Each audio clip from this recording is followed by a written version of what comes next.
Good morning student, class third, subject English second, chapter 11 adverbs. अब हम आपको class third में एडवर्ब्स के बारे में बताएंगे। एडवर्ब्स का मतलब होता है क्रिया विशेषण। क्रिया विशेषण दो वर्ड आ रहे हैं, एडवर्ब। एडवर्ब मीन्स क्रिया विशेषण। थर्ड टर्म का चैप्टर है, देखो। Okay, answer me, how does a tortoise run. अब इसमें देखो एडवर्ब पेज नंबर 59 में क्या हो रहा है, ओके सब ठीक है। आंसर मी, मुझे उत्तर दीजिए।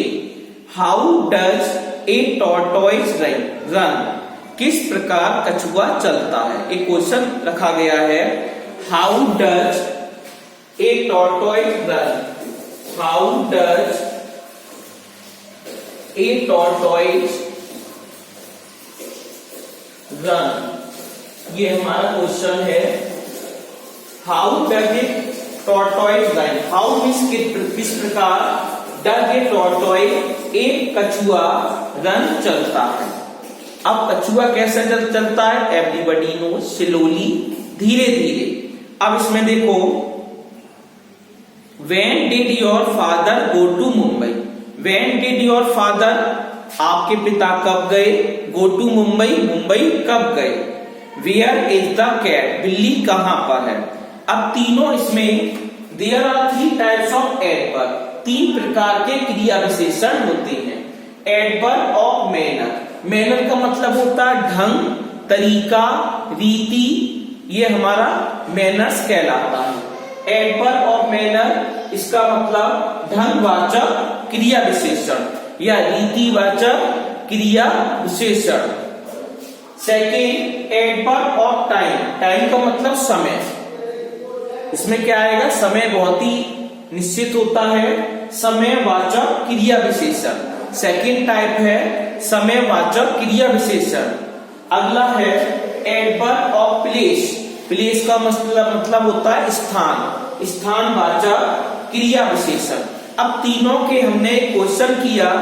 पहला क्वेश्चन है हमारा, how does A tortoise, how does, how का मतलब होता है किस प्रकार, डज ए टॉर्टोइज, किस प्रकार एक कछुआ रन चलता है। तो ये जाएगा मैनर में, मैनर माने ढंग, कछुए के चलने का तरीका क्या है, कछुए के चलने का ढंग क्या होता है। तो पहला एग्जाम्पल इसका है एडवर्ब ऑफ मैनर का, ढंगवाचक क्रिया विशेषण। अब यहां पर देखो, ए टॉर्टोइज रन स्लोली, आंसर क्या मिला इसका मुझे, स्लोली। स्लोली का मतलब होता है धीरे धीरे, स्लोली। अब स्लोली हमारा क्या है, इंग्लिश ग्रामर में, अंग्रेजी व्याकरण में स्लोली कौन सा वर्ड कहलाता है, एडवर्ब। पहला हमने फाइंड आउट किया, स्लोली हमारा एडवर्ब है, क्रिया विशेषण है।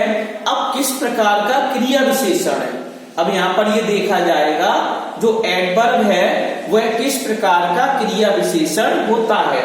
स्लोली, हमने कहा एडवर्ब का प्रकार बताइए, काइंड क्या है, तो काइंड मिल गया एडवर्ब ऑफ मैनर, ढंगवाचक क्रिया विशेषण या रीतिवाचक क्रिया विशेषण। ये हमने पता लगाया कि ढंगवाचक क्रिया विशेषण या रीतिवाचक क्रिया विशेषण। तो इसको हम लिख देंगे, स्लोली है हमारा एडवर्ब ऑफ मैनर, ढंगवाचक क्रिया विशेषण। पहला क्लियर हो गया हमारा। How does A tortoise run, slowly, धीरे धीरे। अब स्लोली हमारा क्या है, स्लोली हमारा एडवर्ब है, और स्लोली किस प्रकार का एडवर्ब है, काइंड क्या है एडवर्ब का, तो आंसर मिला एडवर्ब ऑफ मैनर, ढंगवाचक क्रिया विशेषण।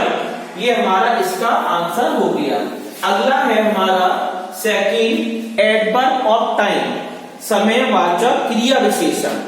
जैसे हमने क्वेश्चन किया, when did your father, when did your father, when did your father go to Mumbai, go to Mumbai.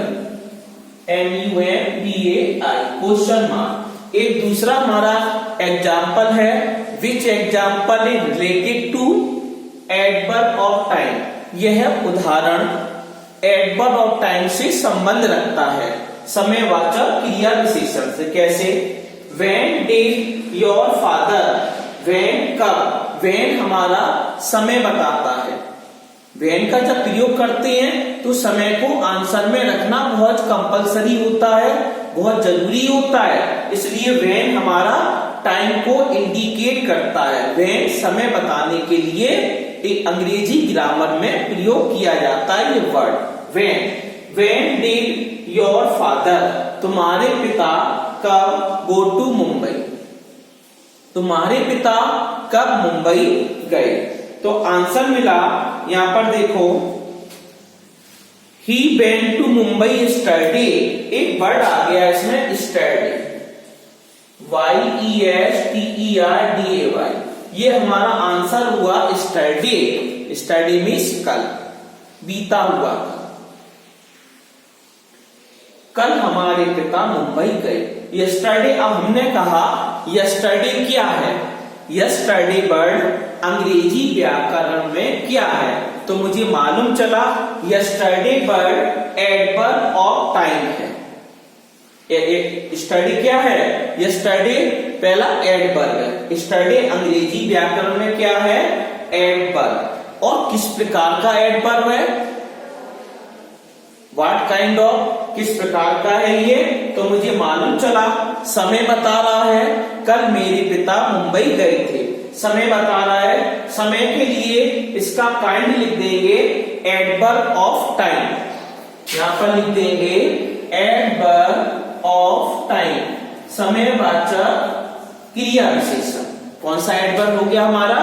समयवाचक क्रिया विशेषण हो गया। ये हमारा एडवर्ब हो गया समयवाचक क्रिया विशेषण।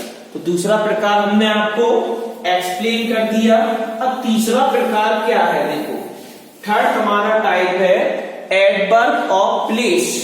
प्लेस का मतलब स्थान, जहां पर स्थान होगा प्लेस होगा।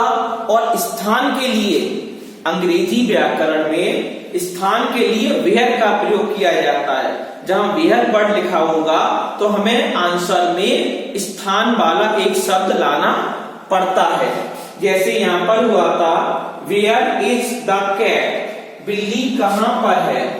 वेयर इज द कैट, बिल्ली कहां पर, एक क्वेश्चन किया हूं।